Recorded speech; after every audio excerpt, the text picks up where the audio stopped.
આ વિડીયો પૂરો જુઓ અને જો આ ચેનલને સબસ્ક્રાઈબ ન કરેલો તો સબસ્ક્રાઈબ કરો અને વિડીયો સારો લાગે તો લાઈક કરો અને શેર કરો. ખનીજ ચોરીનો પ્રશ્ન એક ગામનો નહીં, એક તાલુકાનો નહીં, એક જિલ્લાનો નહીં, પણ પૂરા ગુજરાતનો આ સળગતો પ્રશ્ન છે અને કોઈ રજૂઆત સાંભળવાવાળું પણ નથી હોતું. ઘણીવાર જે જવાબદાર અધિકારીઓ છે એ પણ કોઈની રજૂઆત કાને ધરતા નથી. તો આવો જ એક કિસ્સો ભુજ જિલ્લાના ભચાઉ તાલુકાના કકરવા ગામનો છે. ત્યાંના જાગૃત નાગરિક લાલજીભાઈ બોખાણીએ વારંવાર છેલ્લા 2 વર્ષથી રજૂઆત કરે છે મામલતદારને, ખાણ ખનીજને, પણ હજુ સુધી એમની વાત કોઈ ધ્યાને લેતું નથી. અને જે ખનીજ ચોરી થઈ રહી છે એટલે કે સરકારી જમીનમાં નદી કાંઠામાં વગર પરમિશને બેફામ રીતે JCB દ્વારા, ટ્રેક્ટર દ્વારા કે મોટા વાહનો દ્વારા ખૂબ જ મોટા પ્રમાણમાં ખનીજ ચોરી થઈ રહી છે, પણ કોઈ વાત સાંભળતું નથી. તો એમણે જે વાત કરી છે એ વાત પહેલાં આપણે સાંભળીએ. હેલો, નમસ્કાર. જય ભીમ પીએલ સાહેબ. જય ભીમ, જય ભીમ. આપણી એક નદીને કાંઠે એક વાડી આવેલી છે. બાજુમાં નદી છે, બરાબર. આપણે મામલતદારમાં અરજી પણ કરેલી છે 2 વખત, પણ મામલતદાર સાહેબે ક્યારે ધ્યાન નથી દીધી અને રેતીની ચોરી ખુલ્લેઆમ કરે છે. બાજુમાં સેઠ આપવું લાગે છે, બરાબર. તો આજુબાજુમાં સરકારી નદી આવેલી છે. એની અંદર અસામાજિક તત્વો હરદોર મેગા કરીને વારંવાર અસામાજિક તત્વો લઈ આવે છે. આજે ઉપેન્દ્રસિંહ કરીને કોઈ છે ભરૂડિયાના, એમને લઈ આવે છે, એની ગાડી ભરાય છે.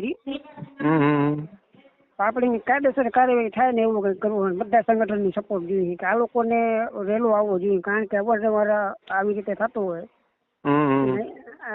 કચ્છનું શાસન અને પ્રશાસન અરજીઓ દેવા છતાં કાંઈ કાર્યવાહી ન કરે તો મતલબ શું? સાચી વાત, સાચી વાત. ક્યાં ગામનું વાત છે? શું નામ તમારું? મારું નામ લાલજીભાઈ બોખાણી, ગામ કકરવા. કકરવા? કચ્છમાં હે ને? હા, ભચાઉ તાલુકાનું કકરવા ગામ. હા, એકવાર આપણે વાત થઈ હતી. બરાબર. હા, આપણી વાત થઈ હતી. તમારો રાજકોટ કાર્યક્રમ હતો ત્યારે હું પોતે ખુદ આવેલો હતો. હા, રેડી. હા, બરાબર.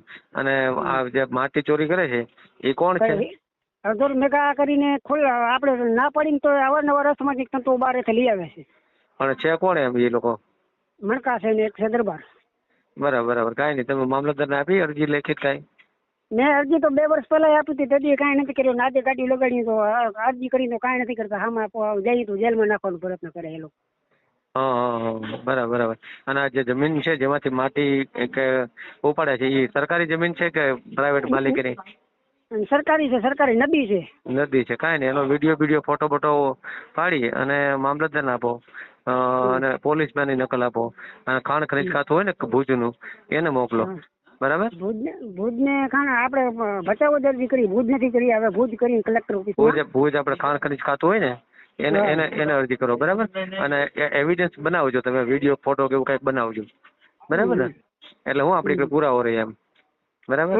એટલે ખાડા તો હજી પેલા ભરી ગયા, એના ખાડા હજી એમને પડ્યા છે. હા, એ તો હોય, પણ એ કોણ ભરી ગયું કેમ નક્કી થાય? એ તો નામ દઈ ને આપણે આટલા વ્યક્તિ ભરી ગયા છે. નહીં, નામ રહ્યું ને એ પુરાવો ન ગણાય. તો બસ દાદા સાક્ષી જોઈ. બરાબર. પણ ઓલું તમારે પેલું હોય ને ફોટો વિડીયો એવું કઈક હોય ને તો એ સીધું નંબર ને બધું આવી જાય ને એટલે પુરાવો થઈ ગયો કે આ ટ્રેક્ટર ને આ JCB હતું એમ. ઓલું તમે નામ દો તો ઘણી વાર હોય છે લોકો કિનાખોરીથી નામ દેતા હોય, એવું પણ સરકાર માને. બરાબર. અને કાં પછી દાદા સાક્ષી પુરાવા જોઈએ એમ. બરાબર ને? તો આવું રાખવું પડે એમ ટૂંકમાં. ત્યારે કોઈની વિરુદ્ધમાં કઈ કરો ને ત્યારે તમારી કઈ પૂરતા પુરાવા હોવા જોઈએ. બરાબર. તો જ લોકો માને. બાકી ખાડા છે તો કોઈક બીજું લઈ ગયું એવું છે ને એમ. બરાબર ને? એવું પણ બનવા જોગ છે ને એમ. બરાબર ને? તો એવું કઈ હોય તો એવું પુરાવો રાખો. અને જયારે બનાવ બનતો હોય, મતલબ જયારે માટી વહેતો હોય ત્યારે જ તમે પોલીસ મામલતદારને જાણ કરો કે જો અત્યારે ભાઈ ચાલુ છે અને એવું લાગે તો વિડીયો કોલિંગ કરીને તમને દેખાડું એમ. એવું તમે કહો એટલે એ લોકોને ખબર પડે કે હા ભાઈ અત્યારે માટી ચોરીનું કામ ચાલુ છે એમ. આવું કરવું પડે. ખ્યાલ આવ્યો? આમ ન માનતા હોય તો તમારે આવી રીતે કરવું પડે એમ. બરાબર ને? હા, કાંઈ બીજું કઈ કામ કરજો તો કહેજો. બરાબર ને? ભલે. હા.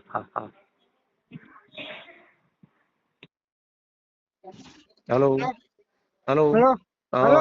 આપડા યુટ્યુબ માં મેલી તો વાંધો નહીં ને? ના ના કાંઈ વાંધો નહીં, તમે તાણે મેલો યુટ્યુબમાં વાંધો. મેલો. શું નામ આખું તમારું? મારું નામ લાલજીભાઈ બોખાણી. લાલજીભાઈ બોખાણી, બરાબર ને? કકરવા, હા, બરાબર ને? હા, કકરવા. આ ખુલ્લે આમ નદીમાં ખનીજ ચોરી થાય છે, ભલે કાંઈ. ધ્યાન દેતો નથી. ભલે કાંઈ વાંધો નહીં, કાંઈ વાંધો નહીં, ભલે ભલે. આપણી વાત થઈ, રેકોર્ડિંગ કરી ને તમે? હા હા હા હા, કરેલું છે. હા હા તો તમે તાણે મૂકો, બિંદાસ મૂકો, આપણે કાંઈ પરવા નથી. હા, વાંધો નહીં. હા, ભલે ભલે ભલે. ભલે હા, ભલે. Okay okay. હેલો. હા મારું સાહેબ. હા લાલજીભાઈ, તમારો ફોટો એક મોકલજો મને. ફોટો મોકલો. હા, રાખો છે ને? ફોટો તો પાડીને મૂકું. હા, પાડીને મોકલો. હા હા, કાંઈ વાંધો નહીં. ભલે હાલો. અને નંબર લખું એમાં કે ન લખું? હા, નંબર લખવો હોય તો લખી નાખજો, કાંઈ વાંધો નહીં. હા, યુટ્યુબમાં, બરાબર ને? હા, યુટ્યુબમાં લખી નાખજો, આપણી જે વાત થઈ ને હા બસ. હા હા. એ બધા ગૃહ અધિકારીઓ સુધી પહોંચવું જોઈએ કે મામલતદારને આપણે અરજી કરી હતી, છતાંય મામલતદારે કોઈ કાર્યવાહી કરી નથી, બરાબર? હા, રેડી, બરાબર બરાબર. અને હા હમણાં પણ મેં અરજી કરેલી છે મામલતદારને, સરકારી જમીનોનું ગેરકાયદેસર કકરવા ગામની આજુબાજુમાં દબાણ છે એને તાત્કાલિક ધોરણે હટાવવામાં, પણ એમાં એમ છતાંય મામલતદારે કોઈ ધ્યાન નથી દોર્યું. હા, બરાબર બરાબર. હા હા, ના કાંઈ વાંધો નહીં. આપણે યુટ્યુબમાં ચડાવીને પછી બતાવજો બધાને, બરાબર ને? હા બતાવજો, કાંઈ વાંધો નહીં. અને અહીંયા ગમે ત્યારે રિપોર્ટ કરવા આવે, ખોટા ક્યારે સાબિત થવાના જ નથી. આપણે આમ જોઈ લો, આખી નદી ખોદાઈ ગઈ છે, બરાબર? રજૂ કરવા છતાં નદી ખોદાઈ જતી હોય તો તંત્ર શું કરે છે? અને પંચાયતની જવાબદારી આવે છે, પંચાયત શું કરે છે? ના ના, સાચી વાત, સાચી વાત છે. પંચાયતની કકરવા પંચાયતની અંદર જે કર્મચારી છે ને એની ઉપર કાયદેસરની કાર્યવાહી થવી જોઈએ. ના ના, કાંઈ વાંધો નહીં, કાંઈ વાંધો નહીં. હા, તમે તમારો ફોટો મોકલો, કાંઈ વાંધો નહીં. ભલે ભલે. હા હા ભલે ભલે. હા હા. આ ચેનલ તમે સબસ્ક્રાઇબ ન કરેલ હોય તો સબસ્ક્રાઇબ કરો, બેલ આઇકન દબાવી ઓલ સિલેક્ટ કરો, જેથી કરીને બધા વિડીયો તમને જોવા મળશે.